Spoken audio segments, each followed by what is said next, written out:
Hi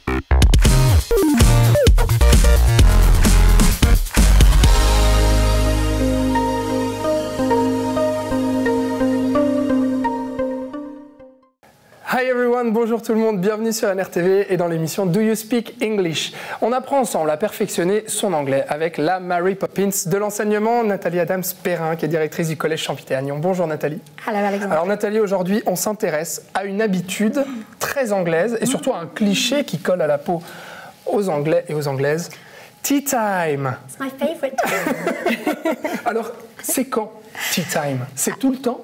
Alors, ça dépend à qui on demande. Ah ouais. Pour moi, tea time, dans le sens littéral de boire du thé, généralement, ça commence à 7h30 du matin jusqu'à midi. Mais après ça, il faut que je passe à la tisane. Donc ça, c'est sûr. Hein. Autrement, voilà, je ne dors plus la nuit. D'accord. Pour toi, tea time, c'est le matin? Enfin, dans le sens, c'est le moment de boire du thé. Okay. Mais l'expression vraiment officielle, tea time, il y a beaucoup de connotations différentes, en fait. Pour toi, Alexandre, ça veut dire quoi, tea time? Alors, moi, je dirais tea time, je le vois plutôt comme ce qu'on dirait, nous, le goûter ou les 4 heures. Oui. En fait, donc en fin d'après-midi, on boit le thé.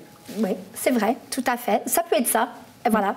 Moi, quand j'ai grandi, en fait, c'était intéressant quand ma maman disait tea time. Ça veut dire, en fait, c'était l'heure du repas. Du soir. Et puis en Angleterre, souvent on mange beaucoup plus tôt qu'ici en Suisse. Et donc ça veut dire entre 5 et 6 heures, on mangeait le repas du soir. Ouais. Donc là, peut-être on dirait c'est le souper ou bien c'est juste. Ouais, sauf que nous, c'est aux alentours de 19h plutôt. Ah, ben voilà, exactement. 17h en Angleterre. C'est vrai que c'est tôt. Hein, je crois qu'ils avaient hâte de se débarrasser des enfants. C'est ça. Mais donc c'est pas un cliché de dire que le thé fait vraiment partie de la culture anglaise et que le thé, ça peut être finalement à n'importe quelle heure. Oui, on est bien d'accord. Et puis souvent, ça dépend, ça peut être que la tasse de thé, avec ou sans lait, avec une petite goutte de miel, avec du sucre, avec ma tante, elle buvait toujours avec la crème condensée. Ça, c'est une autre chose que c'est rarement vu. Hein.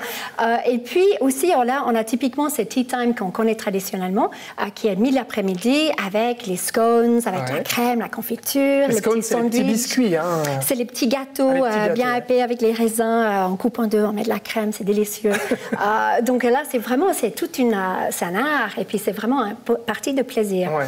Mais en fait, on associe beaucoup tea time avec l'Angleterre, avec les Anglais, mais finalement, on sait très bien que en Chine et en Turquie, c'est les plus grands consommateurs du thé. Oui, c'est vrai. Donc voilà, les Anglais qui viennent un petit peu plus en arrière, mais c'est vrai qu'on a cultivé cette culture de tea time qui est très importante pour nous. Et alors c'est vrai que donc, toi tu associes cette expression au côté, ce serait un break, quelque chose de positif aussi. Nous finalement, en francophonie, on dirait plutôt café. C'est-à-dire, est-ce qu'on boit un café là où les anglophones diraient tea time? C'est plutôt ça, hein, si on doit traduire. Donc absolument. Nous, ce serait le café, c'est aussi à n'importe quel moment de la journée, après le repas, et pour l'apéritif. Tout à fait, exactement. Et puis, c'est vrai que je pense qu'il y a, si on pose la question aux personnes, s'ils sont thé ou café, il y a clairement une préférence. Ouais. Toi, Nathalie? À ton avis? Le thé. Le thé. Alors, je partage un petit secret. Oui. Mon thé préféré, c'est pas Tetley, PG Tips, Yorkshire Tea, tous les thés anglais qu'on adore. J'avoue qu'en fait, c'est un thé français. Ah oui? Oui, j'adore. C'est mon Earl Grey French Blue. Il est délicieux, je peux te le conseiller, si tu aimes le thé. Alors j'aime le thé, mais je préfère le café, moi. Ah, d'accord. Bon, place au tea time ensemble, Nathalie. Alors, allez. Voilà. Et vous aussi à la maison, tea time pour vous aussi. Merci, à la semaine prochaine dans Do You Speak English. Bye bye. Bye bye.